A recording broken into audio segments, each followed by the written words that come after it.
అయితే వర్షాకాలం వచ్చిందంటే చాలు మనకి పలు సమస్యలు ఉంటాయి. ఫస్ట్ మేజర్ సమస్య ట్రాఫిక్ జామ్స్ సిటీస్లో. దాంతోపాటు హెల్త్ గురించి ఆలోచిస్తే దోమలు, మలేరియా, డెంగ్యూ ఇవి ప్రతి వర్షాకాలంలో మనకి వెంటాడే సమస్యలు. అండ్ దోమల గురించి ప్రతిసారి కూడా మలేరియా వస్తుంది కాబట్టి జాగ్రత్తగా ఉండాలి అన్న అవగాహన కల్పిస్తూ ఉన్నా సరే చాలాసార్లు అవగాహన లోపించడం వలనో లేకపోతే మనకేది కాదు అన్న ఒక ధీమాతోనో మనం వీటన్నిటిని కూడా వదిలేస్తూ ఉంటాం. మన చుట్టుపక్కల ఉన్న పరిసరాల కారణంగానే మనకు మలేరియా వ్యాధి సోకే అవకాశం ఉందనేది అందరికీ తెలిసిన సత్యం. కానీ ఎవరు కూడా ఆ పరిశుభ్రత అండ్ పరిసర ప్రాంతాలు చక్కగా ఉంచుకోవాలి అన్న కాన్సన్ట్రేషన్ చేయరు. ఇక్కడ పరిసర ప్రాంతాలంటే కేవలం ఇల్లు మాత్రమే కాదు, మన ఇంటి ముందున్న రోడ్, మన ఇంటి పక్కన ఉన్న కాలువ కూడా. అయితే కాలువకు సంబంధించి మనం ఏం చేస్తాం, అదంతా గవర్నమెంట్ చూసుకుంటుంది అని ఖచ్చితంగా అనుకుంటాం. కానీ కాలువలో మనం ఏం పడేస్తున్నాం అన్నది కూడా ఇంపార్టెంటే కదా.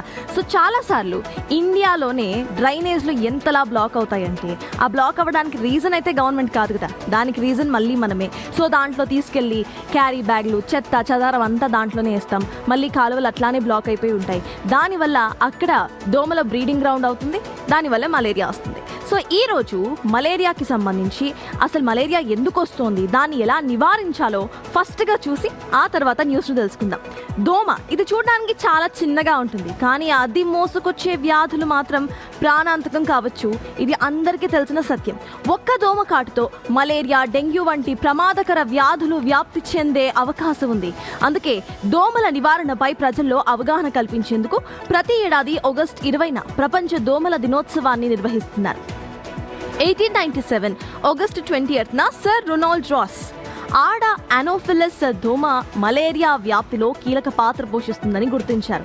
ఆ రోజును గుర్తు చేసుకుంటూ ప్రపంచ దోమల దినోత్సవాన్ని నిర్వహిస్తున్నారు. అదేంటి దోమల దినోత్సవమా అని అనుకుంటున్నారా? యాక్చువల్లీ నేను ఇంకొక మంచి న్యూస్ చెప్తాను మీకు. దోమలతో సైంటిస్టులు ఎన్ని రకాల ఎక్స్పెరిమెంట్స్ చేస్తారంటే, రోజు ఈ దోమలతో ఎక్స్పెరిమెంట్ చేసిన సైంటిస్టులు చేతిని ఆ వందల వేల సంఖ్యలో ఉన్న దోమల దగ్గర పెట్టి వాళ్ళ రక్తాన్నే వాటికి ఫీడ్గా కూడా ఇస్తూ ఉంటారు. ఆ తర్వాత వాటి మీద ఎక్స్పెరిమెంట్స్ చేస్తూ ఉంటారు. అందుకే దోమల దినోత్సవాన్ని కూడా నిర్వహిస్తున్నారు ఇప్పుడు.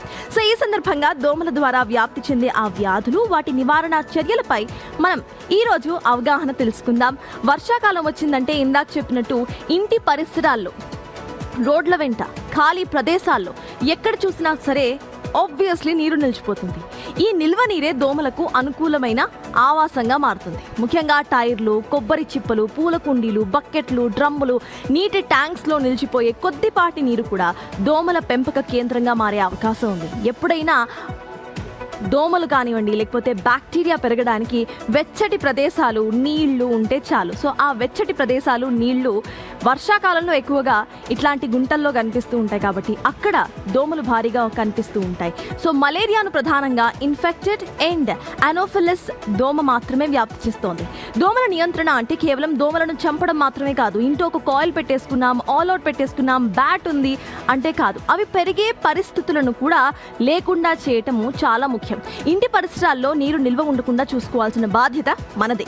నీటి ట్యాంక్స్, డ్రమ్ములు, బకెట్లను మూత పెట్టి ఉంచాలి. పూల కుండీలు, పాత టైర్లు, కొబ్బరి చిప్పలు వంటి వాటిలో నీరు నిల్వ లేకుండా జాగ్రత్తలు తీసుకోవాలి. పరిసరాలను పరిశుభ్రంగా ఉంచడంతో పాటు దోమతెరలు, కిటికీ జాలీలు, అవసరమైన రెప్లెన్స్ ను కూడా ఉపయోగించాలి. అయితే ప్రతి వర్షాకాలంలో కూడా ఇప్పుడు మీరు చూస్తున్నట్టు ఒక బాటిల్లో వైట్ కలర్ లిక్విడ్ తో గవర్నమెంట్ మన ఇళ్ళకి వచ్చి ఆ బాటిల్స్ను ఇస్తూ ఉంటుంది. నేను చిన్నప్పుడు ఆ బాటిల్స్ను మాకు ఇచ్చేవాళ్ళు. మేము డ్రమ్స్లో వేసుకొని మళ్ళీ ఆ బాటిల్ను తిరిగి పారిశుద్ధ్య కార్మికులకు ఇచ్చేసేవాళ్ళం. సో సిటీస్లో అటువంటి పరిస్థితి లేకపోతే ఆ లిక్విడ్ మనమే చాలా ఈజీగా మనమే ఇంట్లో చేసుకోవచ్చు. కాస్త డెటాల్ వాటర్, బ్లీచింగ్ పౌడర్ కలిపితే చాలు, ఆ లిక్విడ్ అయిపోతుంది. మనం మన ఇంట్లో ఏదైతే డ్రమ్స్లో వాటర్ స్టోర్ చేసుకుంటామో అందులో స్ప్రింకిల్ చేస్తే ఆ లోపల ఉన్న దోమలు అవన్నీ కూడా చచ్చిపోతాయి. బ్రీడింగ్ గ్రౌండ్ కాబట్టి ఆ చిన్న చిన్న దోమల పిల్లలు ఉంటాయి కదా, అవన్నీ చచ్చిపోతాయి. సో అవసరమైన పరీక్షలు కూడా చేయించుకోవాలి. మీకు జ్వరం వచ్చింది కాబట్టి జస్ట్ ఫ్లూవో లేకపోతే నార్మల్ ఫీవరో అనుకోకండి. వర్షాకాలంలో జ్వరం వస్తే ఖచ్చితంగా ట్రీట్మెంట్ చేయించుకోవాల్సిందే. సో దోమల నివారణ బాధ్యత కేవలం ప్రభుత్వాన్ని మాత్రమే కాదు, మనది కూడా.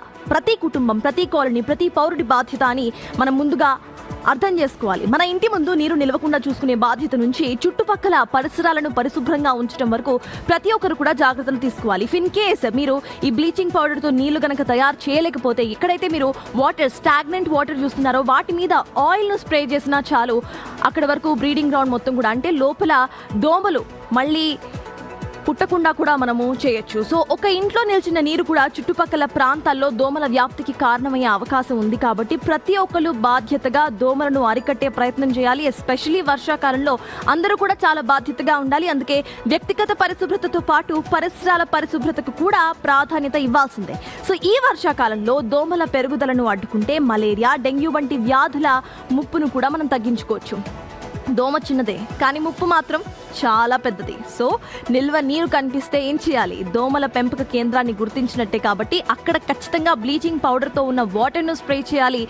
అది లేని పరిస్థితుల్లో కాస్త మన ఇంట్లో వాడే కొబ్బరి నూనె లేకపోతే ఆయిల్ ఏదో ఒకటి ఆ నీటి మీద మనం వేస్తే అది బ్రీడింగ్ గ్రౌండ్ అవ్వకుండా ఆగిపోతుంది. అండ్ ఆ తర్వాత మనల్ని మనం మలేరియా, డెంగ్యూ వ్యాధుల నుండి రక్షించుకునే వాళ్ళం అవుతాం. సో ఇది మలేరియాకు సంబంధించి అండ్ దోమల దినోత్సవానికి సంబంధించి.